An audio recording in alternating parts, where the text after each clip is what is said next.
Good evening and welcome to 16 by 9, The Bigger Picture. Horses still roam wild in Alberta. To some, they're a beautiful symbol of our Wild West heritage. But to others, they're a pest, wreaking havoc wherever they go. Do they have a place in the foothills and prairies?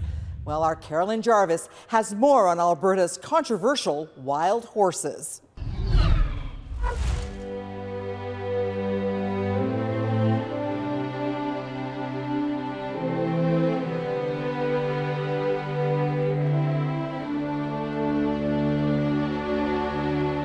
Out here in the foothills of Alberta, wild horses still roam free.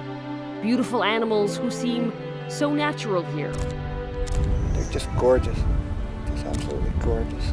Bob Henderson is a retired Calgary police officer and the president of the Wild Horses Society of Alberta.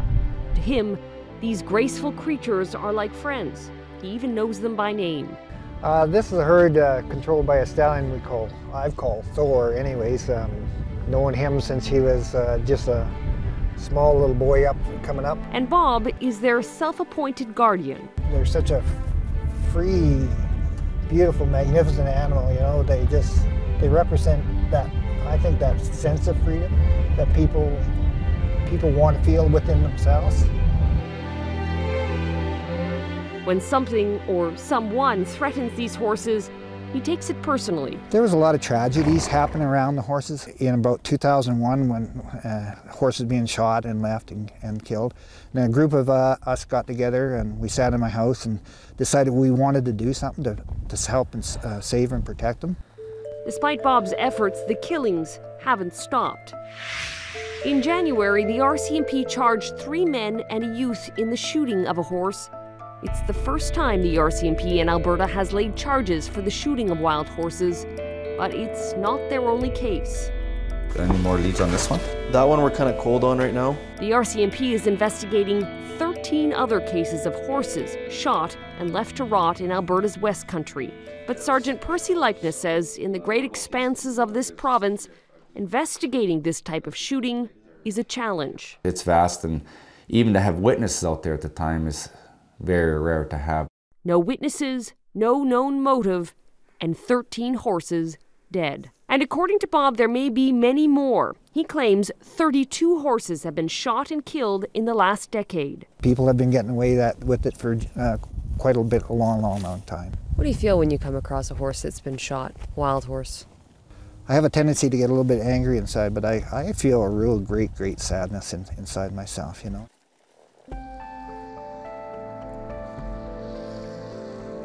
When we're talking about wild horses, they extend from Sundre along the eastern slopes of the Rockies. But the Alberta government has another name for these horses. Not wild, not domestic, but feral.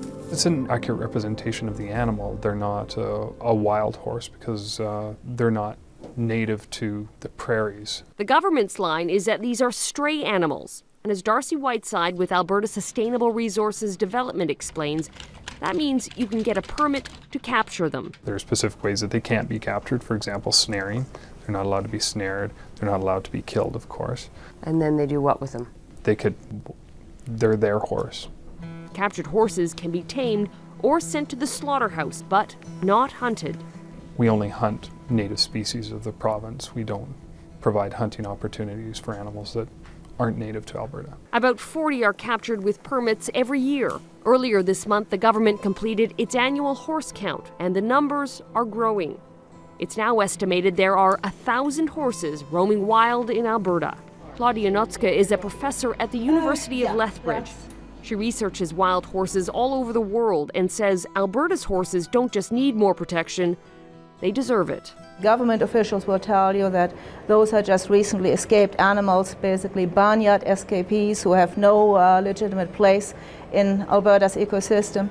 DNA analysis, explorers' journals certainly indicate that the horses west of Sundre, for example, go back to probably more than 200 years. 200 years of surviving in a province. Bob says that's reason to recognize these horses as a living symbol of Alberta's history. They are part of our Alberta, and they have a right to be here. Alberta, boundless prairies and big sky. But the province's ecology might not be as limitless as it seems. The grasslands that we have today actually have not evolved or were not exposed to horse grazing for thousands of years. Ed Bork is a plant ecologist at the University of Alberta. To him, these horses might be beautiful, but they're also a threat to Alberta's natural grasslands. They're able to get down and forage right down into the very bottom of the plant. So they can clip almost to the root. Right to the root, just about. That's exactly right. But it's not just plants that feel the impact of these horses. TJ Schwanke, an avid outdoorsman and hunter, says they're pushing aside the real wildlife, and that makes these horses intruders. They don't belong, in the wild competing with our wildlife. They've never been native to North America. They're animals that went stray. To TJ, the solution is clear. I think we should remove them from the landscape. Completely? Yes. Still, no matter what side of the fence you're on, nobody wants to see them end up like this.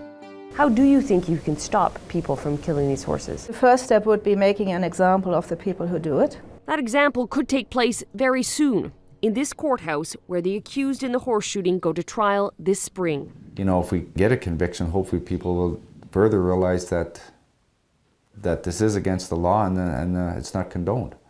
But emotions are running high over whether the punishment sends the right message. It makes me sick, and I just think that we got to do something about the laws the way they are so that these animal abusers will no longer get a slap on the wrist. That slap on the wrist? Kill a horse, and the maximum fine is $10,000 or 18 months in jail.